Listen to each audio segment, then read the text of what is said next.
Hello everyone, and welcome to another episode of, just my thoughts on random stuff. Some of you watching may remember that back in October, I released a video called My Problems with Jurassic World Evolution, where I basically outlined some of the problems I had with the game's marketing and why I wasn't feeling the hype, while everyone else was excited out of their minds. I didn't talk much about the game itself, because we didn't know nearly as much at that point. That's what this video is for. To talk about some things I'm excited about, others that I have problems with, and also to correct some mistakes and outdated information from my previous video. Now, there are way more dinosaurs confirmed, weekly sneak peeks, and loads of early access gameplay being released to the world. So let's jump right in. First, I'll have to correct some misstatements that I made before, most of which being about the other two games I mentioned in the video, Prehistoric Kingdom and Mesozoica.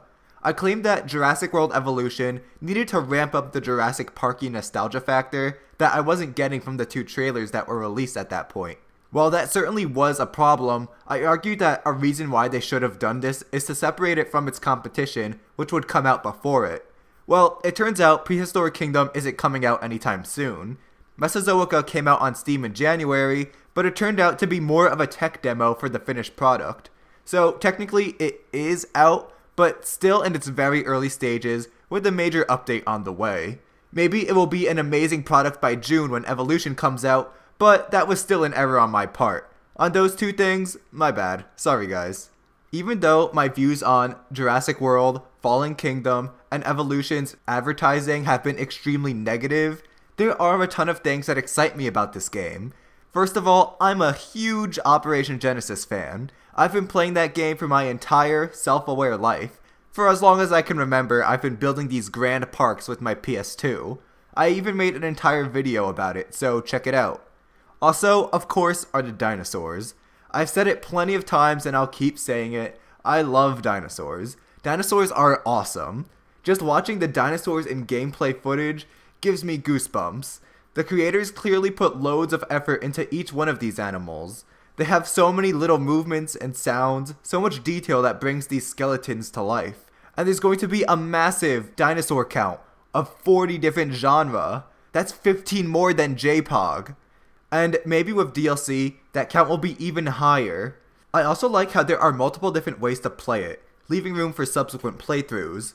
There are 3 different branches for you to focus on, and you can't do all 3 in one run. These are science, security, and entertainment. Because of trying to balance these in different styles, replay value seems very high. In my previous video, I also questioned the implementation of hybrids and how that will work.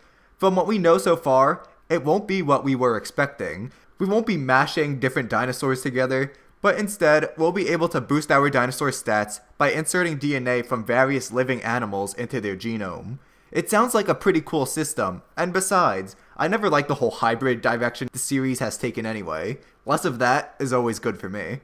But Indominus Rex is confirmed, and even though Jurassic World sucked, I am excited to have it in my park. The park management looks alright. Of course, I didn't get to see much of it, but a big focus is now on breakouts. In J-Pog, they might have happened if you weren't paying attention to your larger carnivores, but they were still extremely unlikely to ever happen in a run-through. In Evolution, however, it seems as though breakouts will be far more common and more trouble to deal with, especially during storms and power outages, because now you have to worry about providing power to your park and its fences, so you can pretty much recreate the T-Rex breakout scene. But the thing that I am the most excited for is Jeff Goldblum reprising his role as Ian Malcolm, being the person who guides you through the game. Those who've been watching the channel know that Goldblum is one of my favorite human beings ever. His voice, his personality, and his stutters are so iconic. I cannot wait to have him stutter in my ear for endless hours of gameplay. Easily what I'm looking forward to the most. Now for the complaints that I have with the actual game itself, well, there is one glaring issue I see poking its head above the horizon. Wow, that was a weird way to put it, but oh well. My biggest problem right now is DLC. Well, maybe not just the idea of DLC.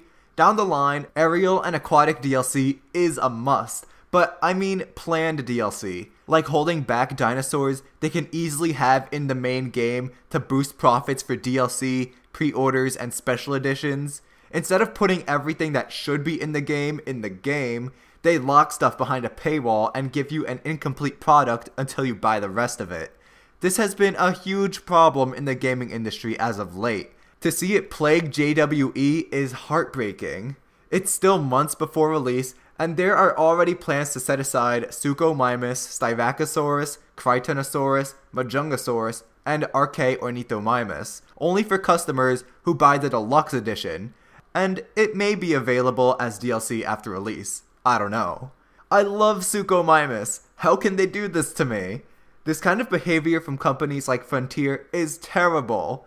DLC should be something the launch doesn't need, or something that shouldn't be a part of the game itself. Again, flying reptiles would make for really good DLC, because there's something that would make a good addition, but they're different enough from the mechanics of the dinos that it's understandable why they won't be available at launch. The team already has their hands full with the land animals, so I get it. But creatures they already have footage of over 2 months before release being held for the deluxe edition? Awful. Besides that, I'm also not impressed with the amount of customization. Different genes can change a dinosaur's behavior and skin, which is cool, but I want more than that. I want to be able to add feathers and other features to the animals, and the terrain customization seems lacking, not much more than JPOG, which is very little to say the least. My final complaint ties into that, which are some of the inaccuracies. Pronating their hands, the visible fenestrae, and the overall lack of feathers on the theropods kinda irritates me. At least give me the option to customize them to my liking. Maybe one time I'll want them more Jurassic Parky, and another playthrough I'll have them more realistic. Let me decide. Let the player customize more of how they want their dinosaurs to look. And let me get that stupid crest off of Deinonychus. Like, seriously, what is that? Well, those are my current thoughts on the upcoming title, Jurassic World Evolution. Some positive, some negative. Overall, I'm excited. Mostly just to hear the sound of Jeff Goldblum's sweet, succulent voice, but kinda for the dinosaurs and gameplay too. We can hope that Frontier fixes some of the problems I mentioned, but it seems like they're here to stay. I hope they don't hurt the game too badly. Blocking me from my beautiful Suchomimus is bad enough. Remember, if you enjoyed this video, to please leave a like and subscribe. See ya in the next video.